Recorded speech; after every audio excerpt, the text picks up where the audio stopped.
the Ernst & Young Entrepreneur of the Year 2011, Yang Bahaya Tan Sri Liew Ki Singh, SP Setia Bahar.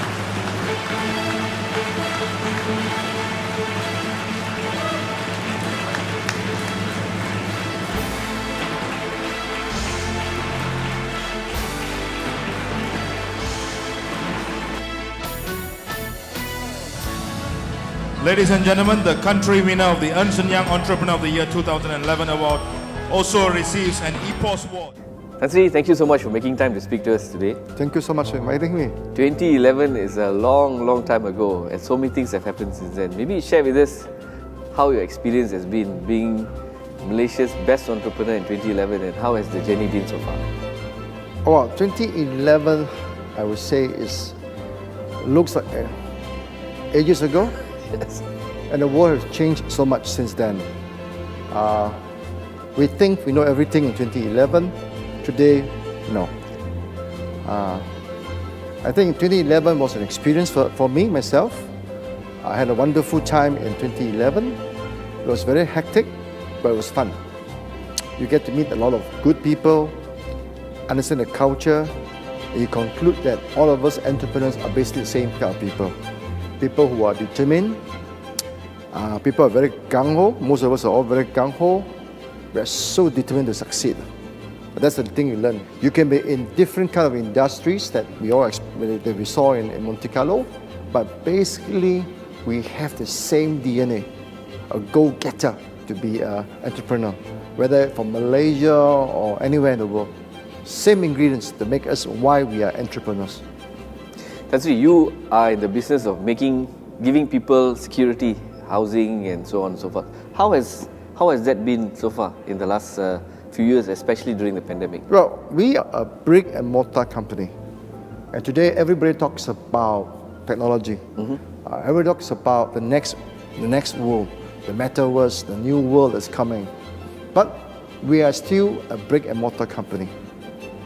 So we think, looking at how the world has changed, we can do better as a developer. We become more creative. We create spaces that people want to live in. The last 2 years, the pandemic has taught us a very valuable lesson. What people want in times of pandemic, what kind of features people want. So to be a good developer, you must be quick to adapt, Yes. to change, and go for the market. If not, you'll be left far behind.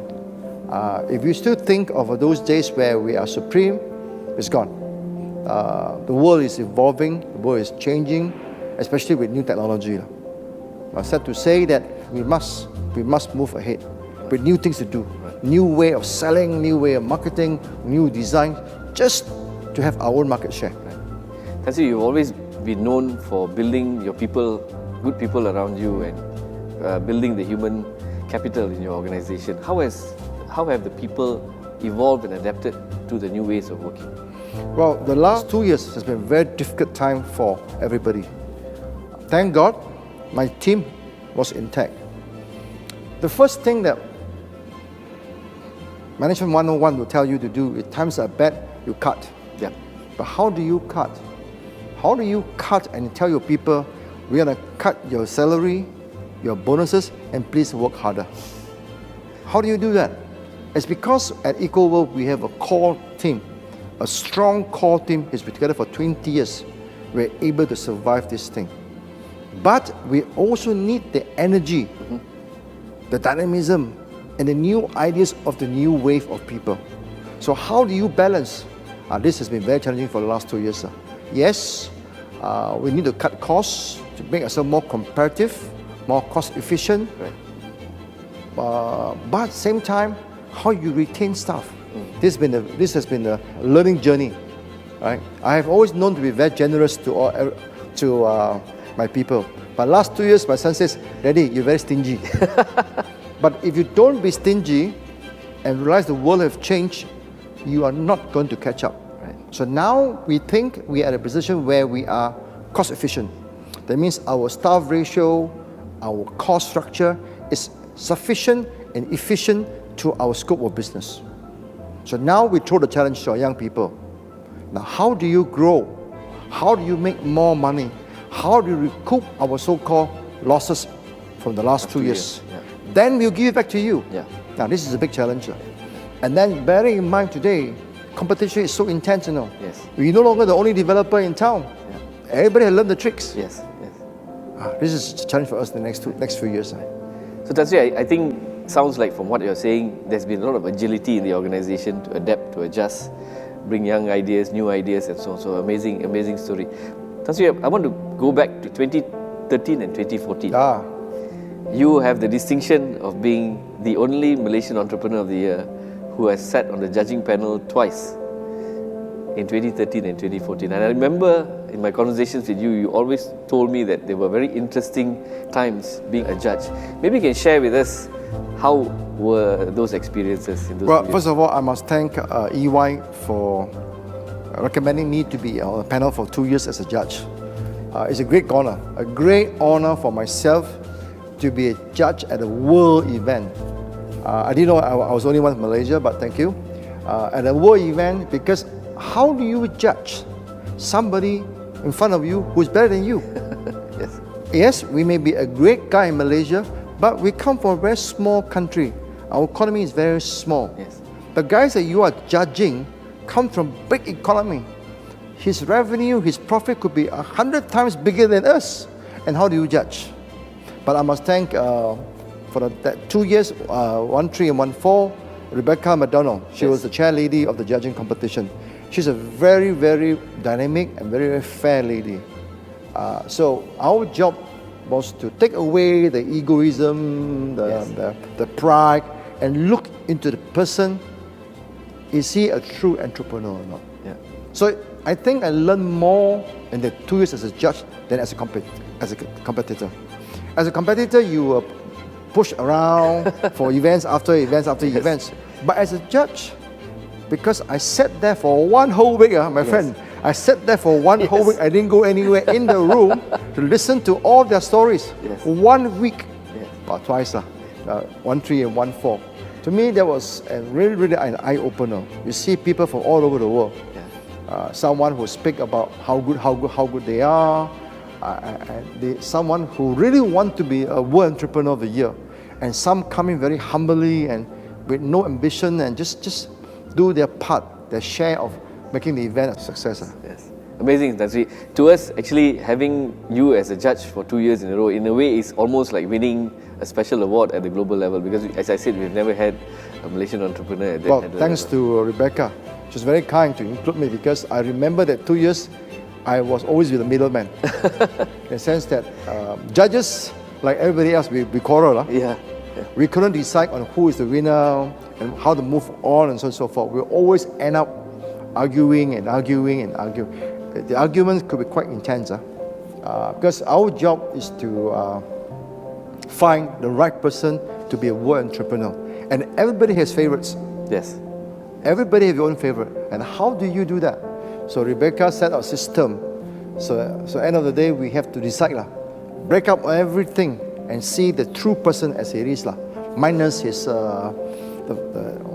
what I call the story they'll tell you, but the true person, and whether that person is a true entrepreneur. So our aim was not to find a guy with the biggest profit, the biggest revenue, the biggest ego, or the greatest guy. All right. Some will come and say, "Oh, I've donated 100 million to philanthropy. I've donated so much to philanthropy." That was also, yes, it's one of the criteria, but we're looking at the man or the lady, the person who should represent the world as a world entrepreneur. It was very, very interesting. Eye-opener for me. Thank you, Tan Sri. Thank you. Now, coming back to the world today, ESG is a very, very big topic everyone talks about. The environment, social governance, and so on. How is EcoWorld adapting to those expectations? Well, we have to redefine the way we operate.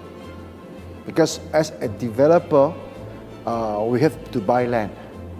What kind of land do you buy? What kind of land is prohibited under ESG? All right, but anyway, as a developer, we have never touched a forest. If you say, for example, my own career, an historical building that we built, we maintain, we rejuvenate, Right. we rebuild, we try to find ideas how to match modernity with history. To me, that's ESG. Yeah. All right? To me, another part of ESG as a developer is you go to a slum area, all right? And how do you give these people a hope? A hope of a new home, a hope of something better in their life. To me, that's ESG. ESG is just more than just, you cannot buy land next to a river, you cannot burn a forest. It's more than that. How you make changes to somebody's life. To me, that's where a developer can play a part. Right. What kind of things, features you must do to enhance people's living. Very, very important to us. So that journey is not complete yet. We are still searching and redefining. I don't think we have a set rules yet in this country, but we want to go forward to define it properly and better. How you conserve energy, the rain, the water, sunlight, how do you reduce a carbon footprint, things like that. So we have to refine it. To me, ESG is not only about building materials that, I would call it renewable energy. It's very important. But a lot of materials, you want to buy those materials to build, the house can never be sold. Right. It becomes too expensive. Right, of course. So where do Some you balance. compromise a balance between the cost structure and what people need? I think that needs a lot of refinement. Right. I just was going to comment that the organization is EcoWorld, so by the name itself, you have to actually look at all aspects of. When we first started EcoWorld in 2014, a lot of people say, "What's so eco about you? What's so eco about EcoWorld?"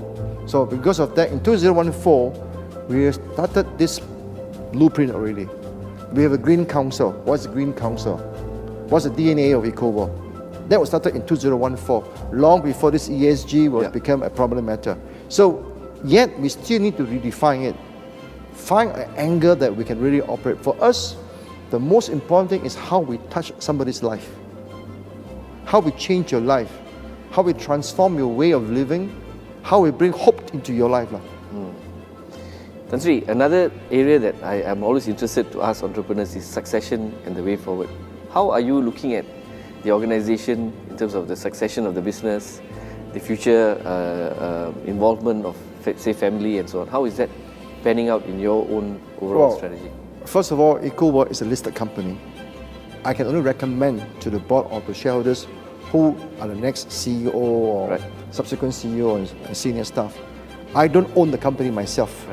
Yes, I'm a shareholder, a substantial shareholder, but I have no right to appoint who I want to be the next CEO and senior staff. It's only fair that whoever wants to be a senior staff, he or she must earn it. Having said that, we're quite blessed that the structure that we have in EcoWorld, let's say if Dato' Chiang now is a CEO, we have at least 3 or 4 persons, ladies and men, who is capable of taking over. Okay. And we have a few other senior positions that we're grooming who can become the next senior GMs and so on and so forth. That part, I think, is very important. Okay. But more important than succession planning, the structure of the company, the DNA of the company, the ecosystem of the company must be strengthened, like EY. As for me, I look at EY, whoever is the chairman or CEO, it moves on. And gets better and better and better and better. Assuming you have a not so good CEO, it's maintained. Why? Because the structure holds the job. But if you have a dynamic CEO, then it moves even further. So my job, to me, is very simple, is to create a structure, a conducive structure that can create talent. Once you do that, I think I've done my job. Tan Sri, no conversation with you is complete without your words of advice. We are in a world which is rapidly changing, as you have highlighted. Technological advancement, the way customers or consumers buy or expect things are very different. What advice would you give entrepreneurs who are coming up the ranks or entrepreneurs who are actually looking at new ways of pivoting their organizations? What advice would you share? Well, the world has changed, I say. I think today you need, because of my age, I'm not young anymore, so it's a combination of wisdom and new ideas. All right? You cannot completely new ideas. You cannot completely say, oh, this is how we do it in the old times. So maybe for any aspiring entrepreneurs coming out, you must have a combination of old and new. Try to create an ecosystem whereby you flourish with new ideas, at the same time, some strong fundamentals that can carry you in times of trouble. Because it's good that you're booming. Yeah, but when trouble comes, what holds you are your fundamentals that hold you together. New things come and go, but if you have a core team, core values, core system, it holds you. Then, good or bad times, you'll go through. So build a core system. Tan Sri, thank you so much for talking to us. Thank you so much, Always bro. a pleasure. Thank you.